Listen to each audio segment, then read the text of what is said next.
You know, every time I do these videos, right, there's always somebody that says SouFLoTV, and all these kinds of things. People are telling me I don't like I obviously I'm a sellout.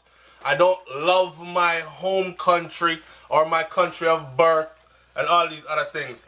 Now, some people say SouFLo don't pay no attention to them kind of people because, you know me, I say you have the good and the bad. And I do appreciate all the people who are forward-thinking, intelligent people who don't stand for the BS. And then there are those that really are in denial and they prefer to be defensive rather than to face the truth. Now, there's an article here that was just published December 10th of 2017 here, right? And I want to read you this article, but before I read you this article, I want you to remember, I'm going to drag your memory upon certain things. Pay attention, right? 114 murders in 20 days. More than 1,000 murders. Over 600 of them in 6 months. What are we talking about? Same old shit. We're talking about Jamaica again. Watch. 114 murders in 20 days. Let that sink in for a little bit, because this gets even worse. If I had ever came out of my face and said on SouFLoTV, Jamaica is the most murderous country in the world, what amount of loan shillings would I get? In other words, they'll be cussing my ass out all the damn time, calling me all kinds of names, telling me all kinds of things about myself and way up under my mother and all these other things, right? Without facing facts or refusing to face facts. It's okay when somebody else says it though. I'll just regurgitate because it happens to be factual. 114 murders in 20 days. Let that sink in. 600 murders. Over 600 murders in 6 months. I'm talking about the first part of 2017. That's how Jamaica came off, right? At this point, we are way past what we were, or the number we had for 2016. Moving towards the end of 2017, as was predicted. Jamaica is in a state of emergency and our leaders are still in denial, okay? And I don't care how much they want to cover it over with, how many people. Tourism is going to boom this year. We're expecting 4-point-something million people from across the world to visit the country. I get it. That still does not take away from the rapid pace at which people are being murdered inside of Jamaica. Okay? I'm not trying to scare anybody away from Jamaica. If you watch my videos, I'm one of the people that said I will always be going back to Jamaica. No one can stop me from going back to Jamaica. I hope Jamaica will be, not hope, I know Jamaica will be my home soon on a day-to-day basis, right? I'm one of them that live in other countries and I work overseas and I'm gaining my experience and stacking my finances to go home and make something of it. This is just a part of the journey. Me no run gone nowhere left my place. And I've also told people that go there. Even when people say I'm scared, I don't want to go, I'm canceling my vacation this year, I tell them no, don't do it, go. Just be careful like everywhere else in the world. But I can't help but to say that sometimes when I tell people go, I'm thinking, what if this person go and get killed? After they told SouFLoTV, yo, I canceled my vacation there because it was way too dangerous for me. But SouFLo said go, so we went. Anyways, according to Jamaica's Statistical Institute, the parish of St. James has a population of 186,000. I'm going to crunch numbers real quick. Pay attention. The population of St. James is 186,000, right? And its capital, which is Montegobay, has a population of 111,000. As of Monday of last week, St. James recorded a year-to-date murder tally of 330 people. When the frig did we get to that point where we can say that 330 people got killed in 1 year in one parish in Jamaica, and we have 14 parishes?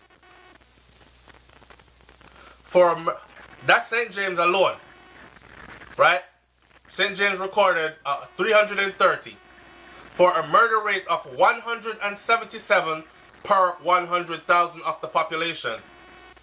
Its capital, which is Montegobay, which accounts for approximately 80% of these murders, records a murder rate of 239 per 100,000 of its population.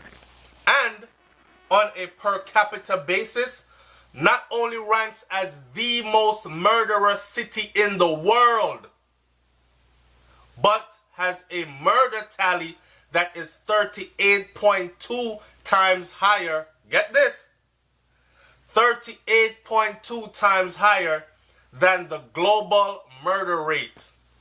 And the global murder rate is 6.2 murders per 100,000 of a population. So, but I think we are going good. This is sad. The topic, I'm stunned. I'm actually stunned. I can't find words. Give me a second. The topic of this article was Fed by Greed. Jamaica continues to bleed. Right? It was written by Richard Hugh Blackford, who is a self-taught artist. I don't want to be plagiarizing. A self-taught artist, writer, and social commentator. He shares his home between Coral Springs, Florida, and Kingston, Jamaica. You can check him out at www.yardabroad.com. That YARDABRAAWD, Yard Abroad. Big up to the writer. Me a quote him works and I'm using some of what he wrote here. So, I'm going to make you know say him write it. I'm not teach him things. But, he went through the trouble of crunching the numbers and getting this, these statistics to where it's at for me to be able to use it in this video. Just for me to say this, ain't no getting better in sight no time soon. And I don't want to sound hopeless, and I don't want people to start feeling hopeless. Right?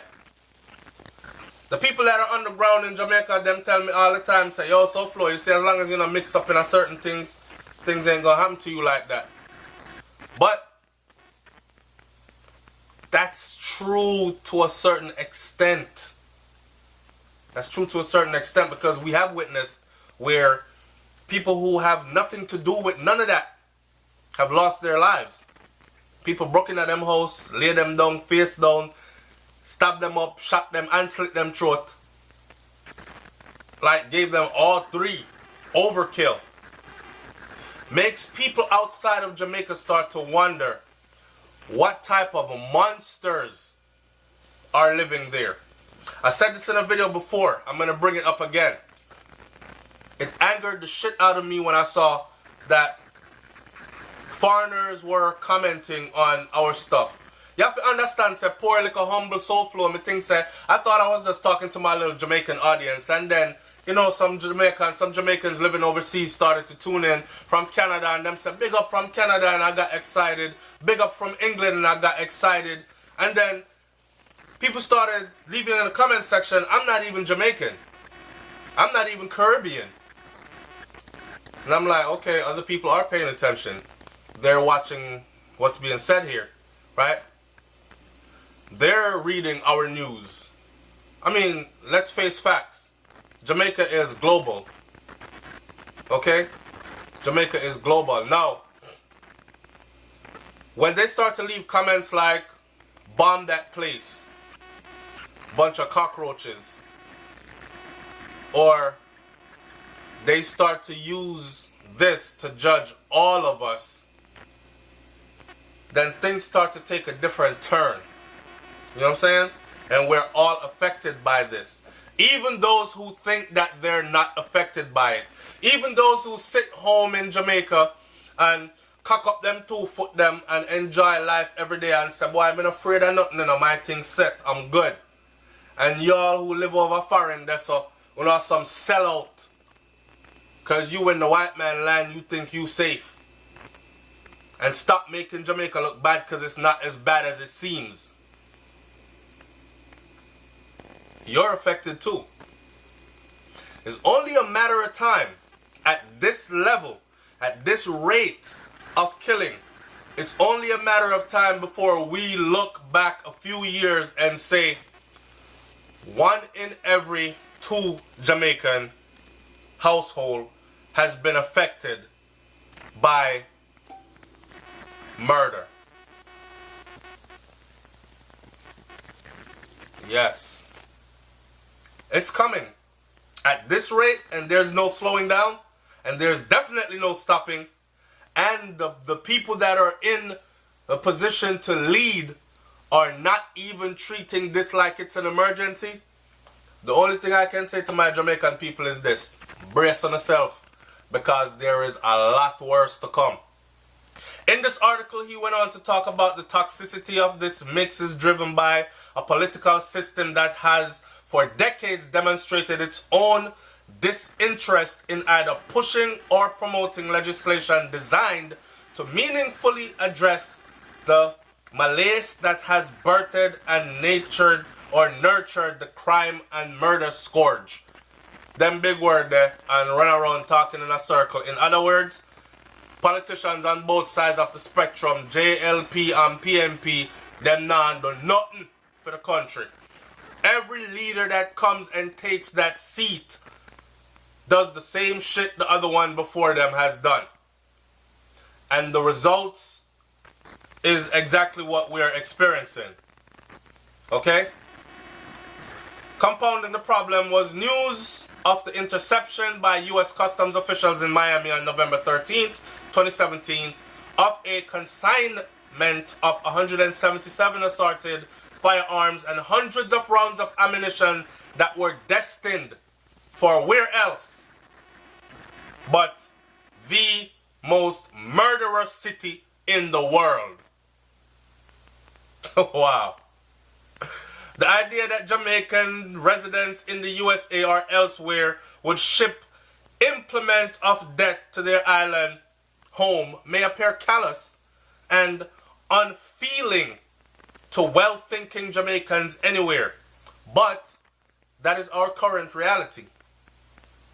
Jamaicans have been killing Jamaicans with impunity for decades, yes, and politicians have been doing shit, nothing, zero, zilch, not, for decades.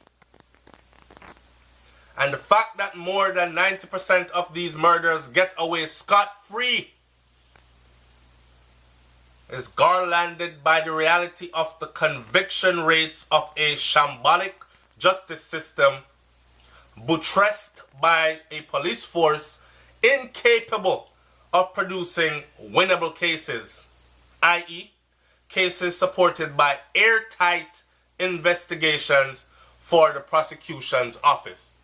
But how do we expect that to happen when they're doing gang busts and turns out that the leader of a 40-man gang that's making hundreds of millions of Jamaican dollars dep on the grung a run grung hot is actually led by one of those in uniform that is expected to uphold the law and to serve and to protect.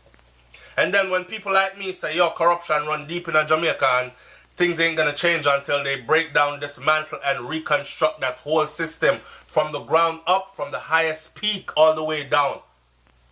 People are saying, shut the fuck up. That's not true. It's very true. It's the reality that we must face. It is what it is. Our system in Jamaica is corrupted as hell. Majority of our politicians either look the other way, which makes them corrupted, or directly have their hands involved in corruption. Not only them, but there are a lot of law enforcement officers as well. So how we are going to fix this? Ain't no fixing to this. It is what it is. Watch your head back. Protect your family by any means necessary. Even if you got to get dirty too. I know I mean when I say dirty too. It is what it is, right? Leave your comment in the comment section below, man. Like, comment, share, subscribe. You already know how I do. It's SouFLoTV over here, so. Alright, I'm out. Peace.